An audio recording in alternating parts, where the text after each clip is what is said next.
세상에 떠도는 기묘한 괴담들. 첫 번째 이야기, 증조할머니의 방에는 고모님이 그린 무당도가 걸려 있었다. 유년기에 저는 헛것을 자주 보곤 했습니다. 몸이 약해 잔병에 자주 걸리기도 했고 코피도 자주 흘렸죠. 기가 약하니 헛것들이 보였을 것입니다. 열이 나서 누워있던 날, 방창문으로 흐릿한 형체가 미끄러지듯이 지나가는 것을 보고 엄마, 누가 스케이트 타고 지나갔어라고 말해서 소란이 일기도 했습니다. 창밖은 사람이 지나갈 곳이 없었거든요. 심하진 않았지만 종종 방을 돌아다닐 때 벽에서 팔이나 다리가 튀어나와서 저를 가로막아 깜짝 놀라고는 했습니다. 다시 보면 아무것도 없었고 당시엔 너무 어려서 대수롭지 않게 생각했던 것 같습니다. 무섭다고 생각해 본 적이 없거든요. 그냥 뭐였지 하고서는 금세 잊어먹고 놀기 바빴습니다. 그래서 어른들께 말씀드려 본 적은 없습니다. 이 사건이 있기 전까지는요. 당시 저희 집은 조부모님들을 모셨습니다. 증조할머니, 조부모님, 부모님, 누나와 나 이렇게 7가족이 살고 있었는데 저와 누나는 A방을 사용했고 부모님은 B방을 사용했습니다. 방 구조가 조금 특이합니다. 거실부터 B방, A방과 부엌까지 순서대로 연결되어 있는 구조였습니다. 부엌과 A방을 통하는 문은 사용하지 않았기 때문에 방 쪽에서 걸쇠로 걸어 놓았습니다. 부엌 밑에는 들어 올리는 문이 있습니다. 지하실로 통하는 입구였는데 장판으로 가려놓고 사용하지 않았습니다. 마지막으로 D방, 증조할머니가 지내시는 방이었고 다락방이 있었습니다. 초등학교 2학년 때 일이었습니다. 이때쯤에는 벽에서 나오는 게 팔을 넘어서 반신이 거의 나오곤 했습니다. 상체가 갑자기 튀어나오거나 하반신이 나오거나 혹은 좌측이든 우측이든 반신이 나오곤 했는데 역시 대수롭지 않게 생각하고 넘어갔지요. 그래서 그것들 또한 저를 별로 의식하지 못했던 것인지도 모르겠습니다. 사건이 있던 날에 학교를 마치고 집에 왔는데 어머니께서 빨간 반바지를 입고 거실에 서 계셨습니다. 학교 다녀왔습니다. 저는 신발을 벗으며 인사를 드렸습니다. 그러자 어머니께서는 저를 한번 쳐다보시고는 B방으로 들어가시더군요. 저는 배고프다고 칭얼대며 어머니를 따라 방으로 들어갔습니다. 그런데 방에는 아무도 없었습니다. 저희 방에 가셨는가 싶어서 부모님 방에서 저희 방으로 거치는 문을 열었지만 역시 아무도 없었습니다. 부엌으로 통하는 문은 역시 안쪽에서 잠겨 있습니다. 방으로 들어간 어머니께서 감쪽같이 사라지신 겁니다.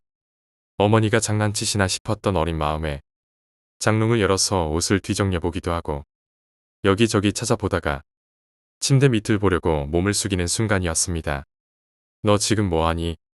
뒤에서 어머니께서 말씀하시는 겁니다. 머리를 수건으로 말리면서 말씀하셨는데 검은 반바지를 입고 계시더군요. 엄마 어디 있었어? 라고 묻자 엄마 씻고 있었지. 언제 왔니? 라고 엄마가 답하기에 저는 말했습니다. 아까 엄마가 방으로 들어가는 거 봤는데 어떻게 화장실로 갔어? 그랬더니 어머니께선 놀라시며 방을 여기저기 살펴보셨습니다. 아마 도둑이나 이상한 사람이 들어왔다고 생각하신 거죠. 구석구석 뒤져봐도 누구 하나 나타나지는 않았고 어머니께서 물어보셨습니다. 진짜 누굴 봤다고? 아까 엄마 거실에 서 있다가 방으로 들어갔잖아. 얘가 무슨 소리를 하는 거야? 엄마는 아까부터 화장실에서 씻고 있었어. 어머니께서 하얗게 질려서 말씀하셨습니다. 저는 정작 아무런 생각이 없었죠. 귀신이라는 것에 대한 인식 자체를 못하는 나이였기 때문인 것도 있었지만 원래부터 헛것을 봐왔기 때문에 대수롭지 않게 생각을 했던 것 같습니다. 어머니께서 재차 누구를 본 거냐고 여쭈셔서 그간의 일을 말씀드렸습니다. 그날 저녁에 가족회의가 열렸죠. 그리고는 저는 한동안 부적을 태운 물과 보약을 먹게 되었습니다. 그 뒤로는 유년기에 헛것을 보지 않았답니다. 그리고 이건 나중에 성인이 돼서 들은 얘기인데 가족회의를 하게 된 이유가 제가 헛것을 본 것 때문이기도 한데 그 일이 있기 얼마 전에 다른 일이 있었다고 합니다. 어머니가 마당에 빨래를 널고 계시고 저는 옆에서 놀고 있을 때였습니다. 탁발스님께서 시주를 받으러 오신 겁니다. 그래서 어머니가 쌀을 가지러 간 사이 스님이 저를 유심히 보시더군요. 어머니가 돌아오시자 스님이 말씀하시길 쌀은 됐습니다. 드릴 말씀이 있는데 아들을 절로 보내보시겠어요? 어머니는 황당해서 손사래를 치며 그럴 생각 없다고 노발대발하셨고 스님이 문을 나서기 직전 그럼 교회라도 한번 보내보세요. 라고 하셨다고 합니다. 그리고 얼마 지나지 않아 어머니를 닮은 헛것을 보았던 것입니다. 그날 제가 본 사람은 누구였을까요? 왜 스님은 저를 절로 보내라고 하셨을까요? 침대 밑은 못 봤었지만 혹시 그 밑에 있었던 건 아닐까요? 그리고 또 다른 이야기가 있습니다. 제가 어렸을 적 살던 집은 마당에 할아버지와 아버지가 만드신 조그마한 연못이 있고 나무도 여러 그루가 심어져 있었습니다. 집 구조에 독특한 부분이 있었습니다. 부엌 식탁 옆에 장판으로 가려놓은 지하실로 내려가는 문이 그것입니다. 제 고모님이 당시에 미대를 다니고 있어서 소묘한 수병 석고상들을 가지고 계셨는데 그걸 전부 지하실에 보관해 놓으셨습니다.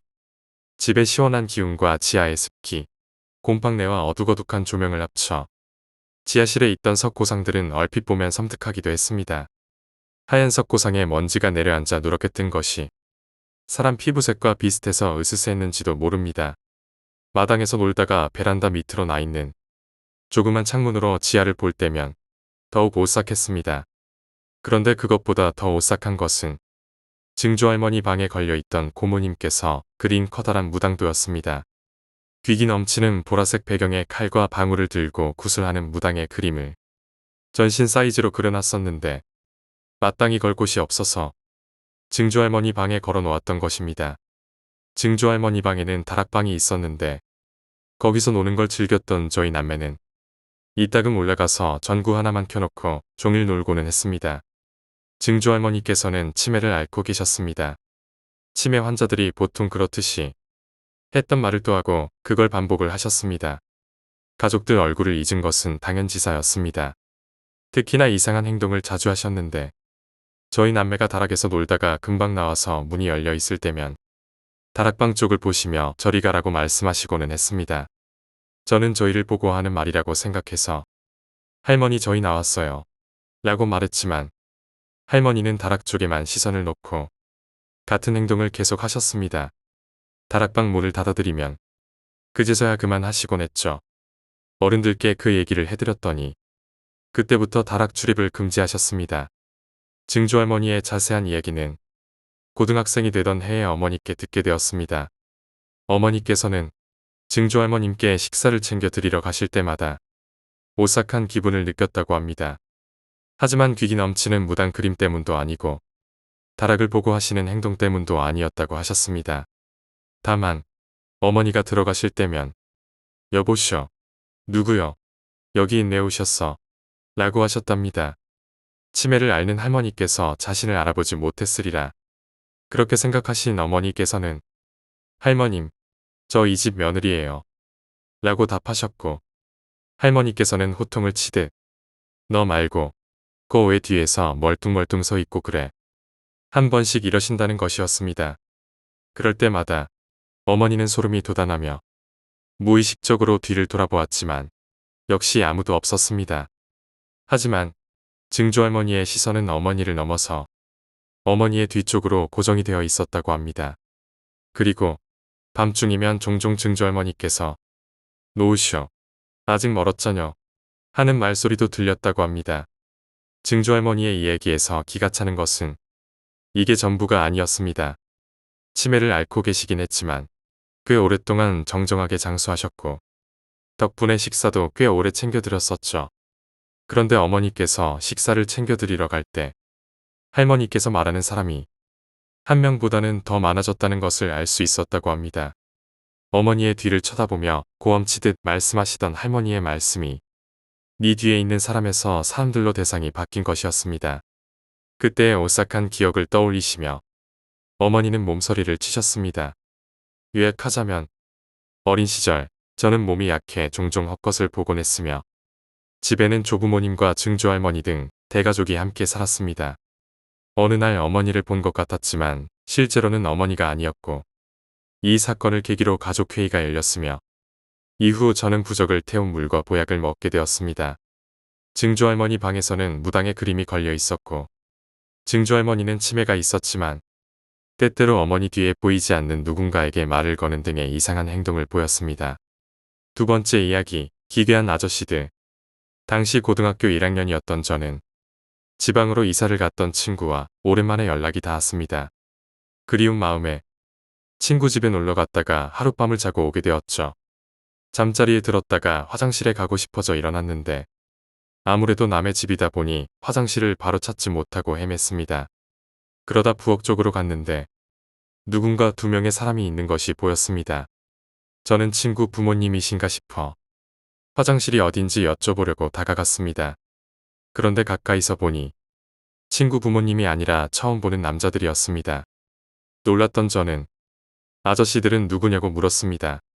그러자 그들은 일행을 찾고 있는데 같이 가기로 한 일행이 안 보인다고 대답하는 것이었습니다. 저는 일행을 왜 여기서 찾냐고 물어봤습니다. 그 아저씨들은 마지막으로 헤어진 곳에서부터 여기저기를 찾아다니고 있다는 대답을 하더군요. 제가 말했습니다. 여기는 저의 친구 집이고 아저씨들 일행은 없다고 말했습니다. 아저씨들이 얘기를 듣고서는 집안을 쓱 훑어보더니 고개를 끄덕이고 창문으로 사라졌습니다.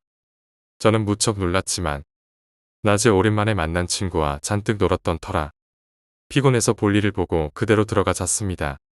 그런데 다음날 아침밥을 먹던 저는 깜짝 놀랄 수밖에 없었습니다.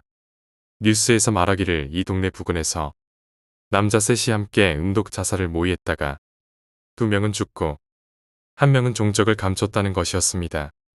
그날 제가 친구 집에서 봤던 아저씨들은 함께 죽기로 했던 동료를 찾아왔던 걸까요? 세 번째 이야기, 산길 괴담. 나는 평소에 중마고우와 함께 전철을 타고 돌아다니곤 합니다. 그러다 아무것도 없는 시골역에서 내려 근처 산에 올라 산책을 하기도 하고 지도에 실리지 않은 신사 같은 곳을 찾으면 참배를 하곤 합니다.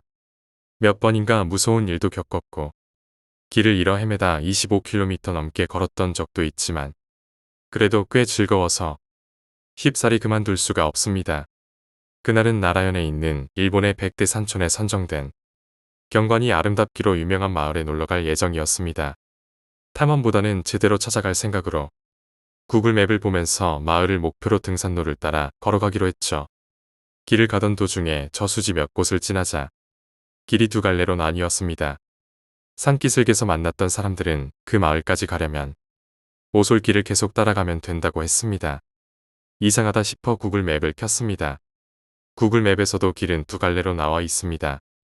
500m 정도 앞에서 두 길은 다시 합류하는 것 같았기에 어디든 좋다 싶어서 더 짧아 보이는 왼쪽 길을 택했습니다.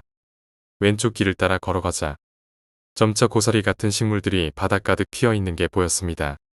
키 큰 나무들이 우거지고 나뭇잎 사이로 햇빛이 내려오는 매우 아름다운 길이었습니다. 어쩐지 동화 속의 세상 같다는 생각에 신이 났던 우리는 흥얼거리면서 노래를 부르며 걸어갔습니다. 여기저기 고사리가 잔뜩 있었고 길이 계속 이어져 있었기에 망설임 없이 지도 어플을 보지 않고 나아갔습니다. 나아가다 보니 고사리 말고 다른 식물들이 점점 늘어나더니 나무도 높은 게 아니라 사람 키 정도가 되었습니다.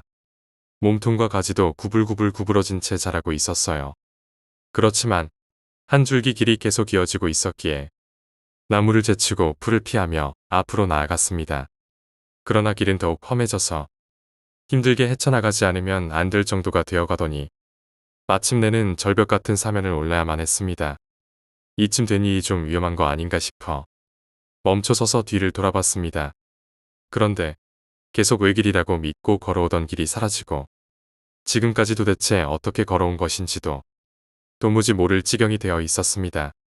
그래도 우리는 나름대로 침착하게 이것은 결코 오컬트적인 게 아니라 외길로 보였던 게 실은 내가 멋대로 걷기 쉬운 길로 인식해서 착각한 거라고 분석했습니다.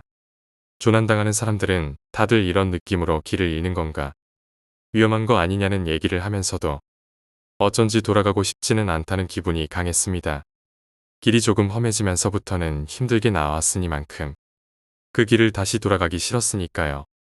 이것도 감정을 조작당했다거나 딱히 비과학적인 이유에서 그런 건 아니었습니다. 우리는 낙관적인 마음으로 이대로 나아가기로 했습니다. 바보같이 어째서 그랬을까. 그대로 돌아갔어야만 했다고 지금 와서는 후회하고 있습니다. 그리하여 사면을 오르기 시작했는데 생각했던 것보다 훨씬 경사가 가파라서 거의 나무에 매달리듯이 기어 올라가야만 했습니다. 도저히 안 되겠다 싶어 돌아가려던 무렵 벼랑 위에 하얀 가드레일이 보였습니다. 그래서 다시 마음을 다잡고 벼랑 위까지 올라갔습니다. 그런데 아래에서 보이던 가드레일 같은 건 전혀 없었습니다. 딱히 잘못 봤다고 할 만한 것도 없었기에 도대체 왜 가드레일이 보였던 걸까 하는 기묘한 기분에 사로잡혔습니다. 아마 이것도 영적인 무언가라기보다는 앞으로 나아가면 원래 길이 나올 거라는 그런 기대가 만든 환각이라고 생각합니다. 이제는 돌아가야 하나 싶으면서도 가파른 벼랑을 올라온 터라 다시 왔던 길을 돌아가고 싶다는 생각은 들지 않았습니다. 게다가 벼랑 위에는 다시 길처럼 보이는 게 있어서 계속 나아가기로 했습니다. 그리고 처음으로 환각이 아닌 진짜 인공물이 보였습니다. 그런 곳에 사는 사람 따위는 없을 텐데 밭 같은 데서 자주 보이는 도구를 넣어두는 창고 같은 작은 오두막이 있었습니다. 다만 오두막이라고는 해도 벽의 칠도 벗겨지고 천장도 없는 데다가 안에는 나무가 자라있기도 해서 겨우 바닥이 남아있는 정도였습니다. 그래도 그 남은 바닥에는 브라운관 텔레비전 같은 것도 있고 사람이 살았구나 하는 분위기는 남아있었습니다. 어쩌면 우리가 올라온 길은 과거의 마을로 이어지던 길이고 오두막은 휴게소 같은 것이었는지도 모릅니다. 그런 벼랑을 일상적으로 다녔다고는 생각하기 어렵지만 산사태 같은 걸로 지형이 바뀌었을 수도 있으니까요. 그 오두막을 보는 순간 나와 친구는 둘 다 동시에 산에 들어와서부터 지금까지 느끼지 못했던 공포와 절망감이 한꺼번에 밀려오는 것을 느꼈습니다. 그때까지 공포 같은 걸 느끼지 못했다는 것도 이상한 이야기일지 모르지만 우리 두 사람은 계속 한없이 낙관적이었습니다. 하지만 그 오두막을 보는 순간에 느꼈던 절망과 공포는 정말 지금까지의 인생에서 가장 끔찍한 것이었습니다. 뭐가 그렇게 무서웠는지 설명은 할 수 없지만 어쨌든 무척이나 두려웠습니다. 아마도 우리가 구해질 수 없을 거라는 부정적인 감정이 차례로 밀려와서 그 자리에서 움직일 수 없을 정도였습니다. 하지만 잠시 후에 친구가 가자고 외치며 오두막과는 반대 방향으로 나아가기 시작했기에 나는 필사적으로 따라가기 시작했습니다. 그러는 와중에도 무서워서 오두막 쪽은 돌아볼 수 없었지만 뒤에서 공포와 절망이 계속 따라오는 것만 같았습니다. 여태껏 외길로 보였던 길은 사라지고 헤치고 갈 수도 없을 길만이 이어지고 있었습니다. 뇌에서 희망적인 기대가 없어져서 길을 보던 환각마저 사라진 탓이었을까요? 정신을 차리니 앞으로 나아갈 수도 없고 양옆이 벼랑인데다 그 오두막으로 이어지는 길밖에 없었던 것입니다. 전파가 닿지 않아 스마트폰도 쓸 수 없었기에 정말 큰일이다 싶은 순간에 친구가 벼랑으로 내려가자고 말했습니다. 친구는 곧바로 망설임 없이 나무를 잡고 매달리며 벼랑을 천천히 내려가기 시작했습니다. 결국 나도 따라서 벼랑을 내려왔고 근처에 콘크리트로 포장된 도로를 찾아냈습니다. 어느새 전파도 돌아와 있었기에 무사히 목적지인 마을로 향할 수 있었습니다. 이때는 이대로 별일 없이 끝났습니다. 딱히 오컬트적인 것도 전혀 없었고 20대 후반에 흑투성이가 돼서 돌아왔다고 집에 돌아와서 부모님에게 야단을 맞은 정도였죠. 그런데 반년 정도 지난 지금 다시 가고 싶은 마음에 사로잡혀 나는 어쩔 줄을 모를 지경입니다. 친구에게 이 이야기를 하자 친구 또한 같은 마음이라는 대답이 돌아왔습니다. 가면 위험하다는 것을 뼈저리게 알고 있는데도 이상하게도 어떻게든 가고 싶습니다. 감정만을 놓고 보면 무서워서 가고 싶지 않다는 것이 클 텐데 어째서인지 가야만 한다는 마음을 억누를 수가 없습니다. 둘 다 가기 싫다고 말하면서도 순조롭게 일정을 준비하고 있습니다. 아마도 이번 달 중에 산으로 향하게 될 것 같습니다. 비일상의 스릴을 내 마음속의 어딘가에서 원하고 있고 그 마음이 무서울수록 더욱 강해지는 거겠죠. 오컬트 같은 건 아무것도 아닐 것입니다. 다만 한 가지 아무래도 신경 쓰이는 것이 있습니다. 처음 산에 갔다 돌아오고 반년 정도 지나서 얼마 전에야 갑자기 깨달았던 건데요. 그 당시에는 겁에 질려 몰랐었는데 전기도 없는 깊은 산속 오두막에 놓여있던 텔레비전. 그때 우리가 봤던 텔레비전은 잡음과 함께 지지직거리고 있었습니다. 네 번째 이야기, 지진이 발생하자 귀신이 보였다. 대지진이 발생한 칠레에 귀신이 목격된다. 칠레는 영토 전체가 환태평양 지진대 지역이라 크고 작은 지진과 화산 폭발이 일본만큼 자주 발생한다. 그런데 칠레의 한 뉴스 매체에서 대지진이 발생해 많은 사람들이 한꺼번에 죽은 장소에 밤마다 귀신들이 나타나서 주민들이 공포에 떨고 있다는 뉴스를 보도했다. 귀신이 자주 목격되는 장소는 30명이 한꺼번에 목숨을 잃었던 해변 도시 인근의 다리다. 이곳은 밤마다 그림자처럼 보이는 반투명한 귀신들이 다리를 건너는 행동을 반복하고 있다. 이에 주민들은 억울하게 죽었던 지진 피해자 영혼들이 자신들의 시신을 찾아서 묻어달라고 호소하는 것 같다고 주장했다. 당시 다리 복구 공사를 하고 있던 인부들은 귀신 출몰 지점에 가까이 가면 전자기기가 먹통이 되거나 고장이 난다고 한다. 또한 사람들이 죽은 지역에서 밤마다 어른과 아이들이 우는 소리가 들려 잠을 설치고 있다고 한다. 하지만 지역의 심리학자가 말하기를 주민들이 스트레스를 많이 받아 겪게 되는 정신병의 일종이라며 참사가 발생한 지역에서 많이 나타난다고 주장한다. 칠레에서 계속해서 목격되었던 귀신 소동은 정신병에 의한 해프닝일까? 아니면 진짜일까? 다섯 번째 이야기, 마을의 저주. 어린 시절의 이야기다. 지금은 도시에 이사해서 살고 있지만 어릴 적에는 시골 마을 같은 곳에 살았다. 우리 집 뒤에는 산이 있었다. 별로 특별할 것도 없는 그냥 산이었는데 마을에서는 그 산을 저주받은 산이라고 불렀다. 부모님이나 할아버지, 할머니도 절대로 그 산에 가면 안 된다고 나에게 당부했다. 나 역시 산에는 가지 않았다. 아무래도 산에 들어서면 그걸 기점으로 뭔가 안 좋은 일들이 일어난다는 것 같았다. 그리고 산에 들어간 사람은 그대로 실종된다고 하고 마을에서는 유명한 심령장소였지만 아무도 가지 않는 심령장소이기도 했다. 하지만 그런 가운데에도 언제나 일정하게 누군가는 산을 찾았다. 이른바 여행객이었다. 저주받은 산이라는 건 아마 마을 안에서만 도는 소문이었겠지. 마을에는 딱히 기념품을 파는 곳 하나 없었기에 솔직히 왜 이 마을에 관광을 오는지는 의문이었다. 그리고 하필 산을 찾는 것도 의문이었고. 하지만 여행객들은 산에 들어갔다가 아무 일도 없었다는 듯 다시 내려온다. 아니, 실제로 아무것도 일어나지 않았던 게 아닐까. 어느 여행객이 말하길 산속에는 허물어진 신사가 있었다고 한다. 다른 여행객들도 저마다 그렇게 말했기에 정말이겠거니 하고 생각했다. 어느 날인가 학교에서 친구가 산속에 있는 신사 이야기를 꺼냈다. 친구는 궁금한 것 같았다. 왜 신사가 있는데도 산이 저주를 받았는지 말이다. 나도 그 말을 들으니 뭔가 이상하다 싶었다. 그러자 친구는 내게 함께 산에 가자고 제안했다. 아마 그때 내게 공포심 같은 건 없었던 것 같다. 여행객들이 아무 일도 없었다는 듯 무사히 돌아오는 걸 봤으니까 분명히 저주 같은 건 미신이라고 결론을 내린 나와 친구는 방과 후에 같이 산에 가기로 했다. 집에서 회중전등과 모기약, 간식을 가지고 나섰다. 친구랑 산에서 같이 간식을 먹자고 얘기했었기 때문이다. 친구도 우리 집에 들렀다가 같이 산으로 향하게 되었다. 물론 행선지가 어디인지 어른들에게는 말하지 않은 채로 산에 들어섰지만 아무런 이상도 느끼지 못했다. 잔뜩 들떴기 때문이었는지도 모르지만 학교를 마치고 온 탓에 해도 슬슬 기울고 있었다. 이래 가지고는 간식을 먹을 시간은 없겠다고 아쉬워하면서 나와 친구는 무난하게 신사에 도착했다. 그리고 거기 도착해서야 우리는 후회하게 되었다. 사당 안에서 뭔가가 바라보는 듯한 기분이 들었다. 우리는 옴짝달싹 못하게 멈춰 서버렸다. 무언가 바라본다는 느낌을 받았을 뿐 실제로 뭐가 있는지 알 수 없었는데도 기분이 나빠졌다.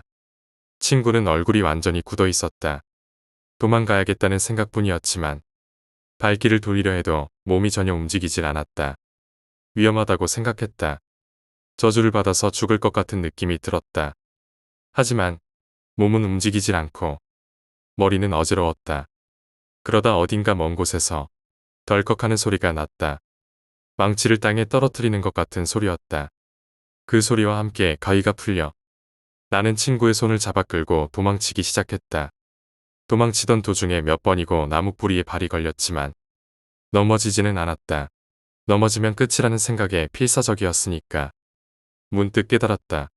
은은하게 밝은 기운이 남아있던 하늘이 점차 어둠에 깔리고 있다는 것을. 공포심이 점점 커질 무렵 이상한 것을 깨달았다. 뒤에서 뭔가가 쫓아온다는 느낌이 들었다. 아니, 쫓아오고 있었다.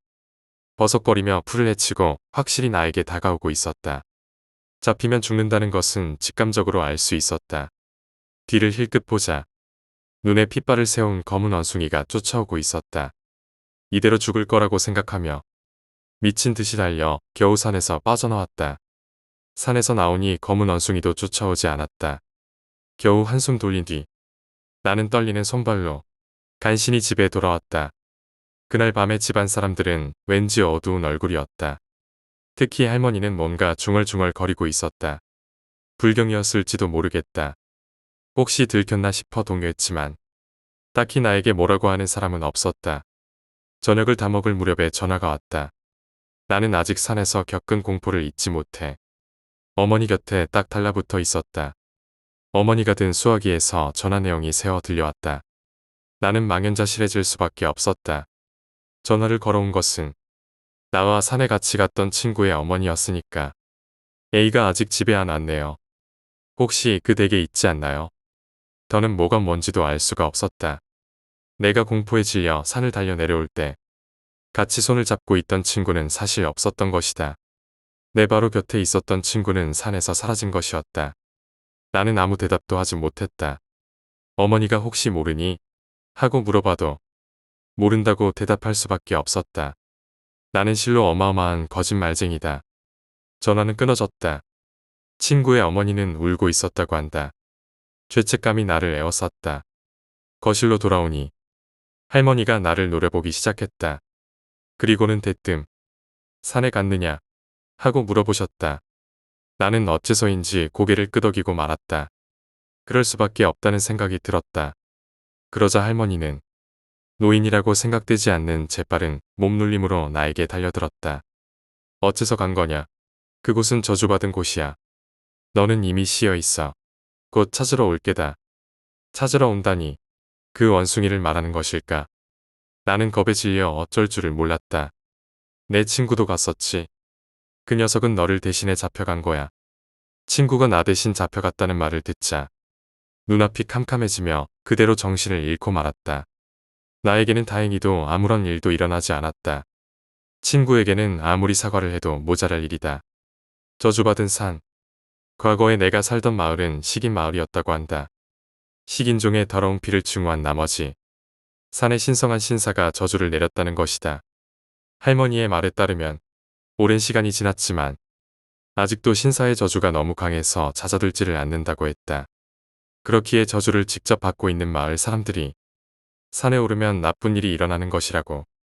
여행객들이 아무 문제 없이 산을 내려온 것도 그 때문이었던 것이다. 친구는 나를 대신해서 잡혀간 탓에 나는 멀쩡한 것이고 처음부터 저주를 받은 것은 산이 아니라 우리였던 것이다. 그 원숭이 같은 것은 산신인지 무엇인지 정체를 알 수가 없다. 나는 그 이후에는 명절에도 고향을 찾지 않고 있다. 다음에 가면 정말 죽을지도 모르니까. 6번째 이야기, 화장실 괴담. 중학교 때의 이야기이다. 귀신 같은 것과는 별 상관이 없지만 어쩐지 매우 기분 나쁜 사건이었다.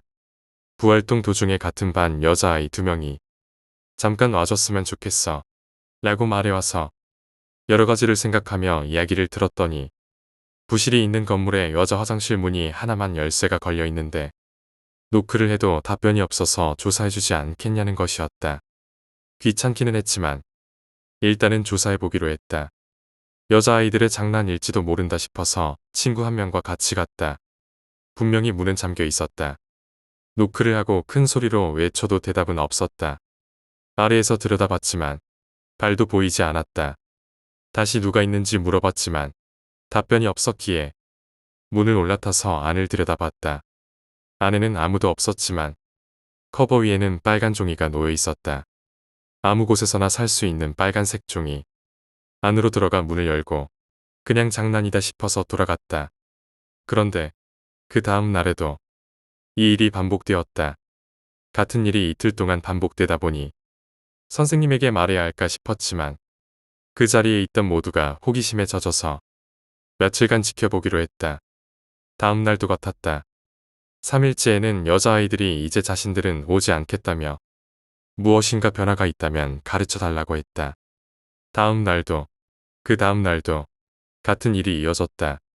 어쩐지 기분이 나빴지만 솔직히 점점 실증나고 있었다. 매일 똑같이 잠긴 문과 빨간색 종이는 시시하다. 그렇게 생각하고 있었다.